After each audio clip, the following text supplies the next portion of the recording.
दोस्तों, आखिर पूर्व केंद्रीय मंत्री और अमेठी की पूर्व सांसद स्मृति ईरानी को पेलने वाली भाषा इतनी क्यों पसंद आती है?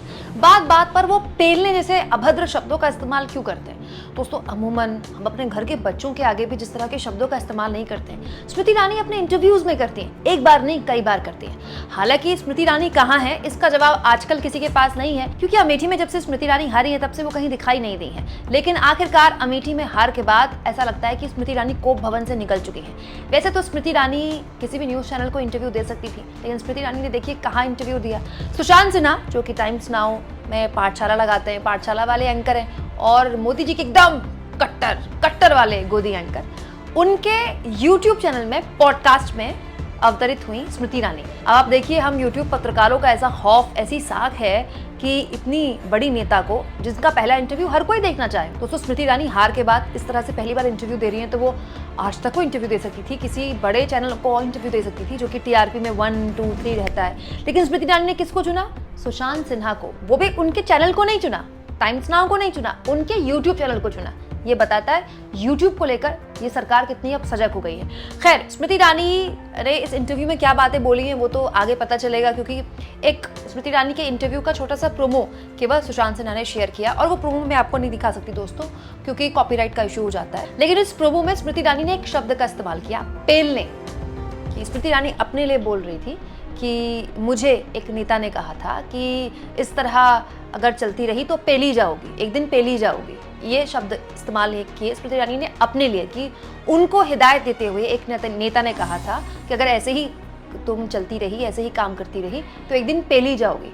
दोस्तों, मुझे तो ज़्यादा इतना ज्ञान है नहीं इस तरह के शब्दों का, क्योंकि मैं तो इस तरह के शब्द इस्तेमाल करती नहीं।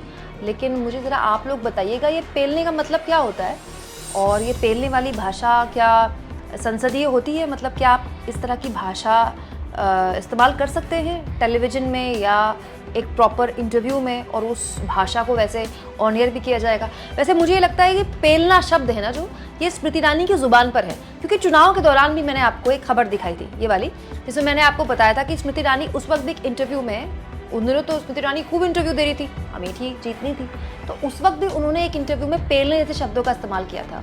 उनका वो जो लाइन थी उस वक्त भी काफ़ी वायरल हुई थी, तब भी लोगों ने उनकी आलोचना की थी कि ये पेलने जैसे शब्दों का क्या मतलब होता है, स्मृति ईरानी क्यों ऐसे शब्दों का इस्तेमाल कर रही है। दोस्तों, स्मृति ईरानी क्या ये पेलने वाली भाषा सुनकर कांग्रेस पार्टी प्रवक्ता हैं सुरेंद्र राजपूत, उन्होंने कहा, यूपी डिजिटल मीडिया नीति 2024 के तहत ये भाषा अभद्र की श्रेणी में आएगी या नहीं? दोस्तों, उत्तर प्रदेश सरकार एक नीति लेकर आई है डिजिटल मीडिया यूट्यूब पत्रकारों के लिए, और उसमें यूट्यूब पत्रकारों और डिजिटल मीडिया के पत्रकारों पर एक तरह से नकेल कसने की कोशिश है क्या? ये इस पर विस्तार से अब चर्चा शुरू हो गई है। अगर आप विस्तार से उस नीति के बारे में जानना चाहते हैं तो मेरा आप ये वीडियो देख सकते हैं। लेकिन अब सुरेंद्र राजपूत ये कह रहे हैं कि इस तरह की पेलने वाली भाषा कहाँ इंक्लूड की जाएगी। ये बात सही है दोस्तों कि आजकल हमारे नेता उस तरह की भाषा का इस्तेमाल करते हैं जो आम जन बोलते हैं, वो क्लिष्ट हिंदी नहीं चलती है।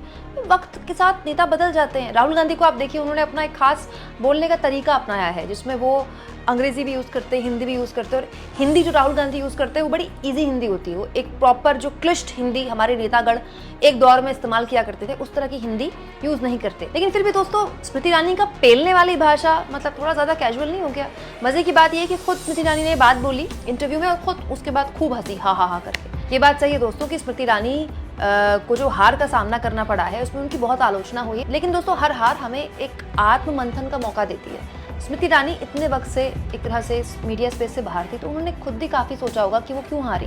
तो ऐसा तो नहीं कि अपनी इस भाषा की वजह से भी स्मृति ईरानी हारी हूँ, क्योंकि उनके अहंकार को लेकर, उनकी भाषा को लेकर हमेशा से ही पार्टी के अंदर भी पार्टी के बाहर भी कई लोगों ने दबी जुबान और खुलकर बहुत कुछ बोला है। आपको क्या लगता है दोस्तों? कमेंट बॉक्स में ज़रूर लिखें, और जितना हो सके चैनल को शेयर करें, सब्सक्राइब करें, और थैंक्स फॉर ज्वाइन के ऑप्शन से अगर आप चाहें तो कुछ आर्थिक मदद भी चैनल की ज़रूर करें।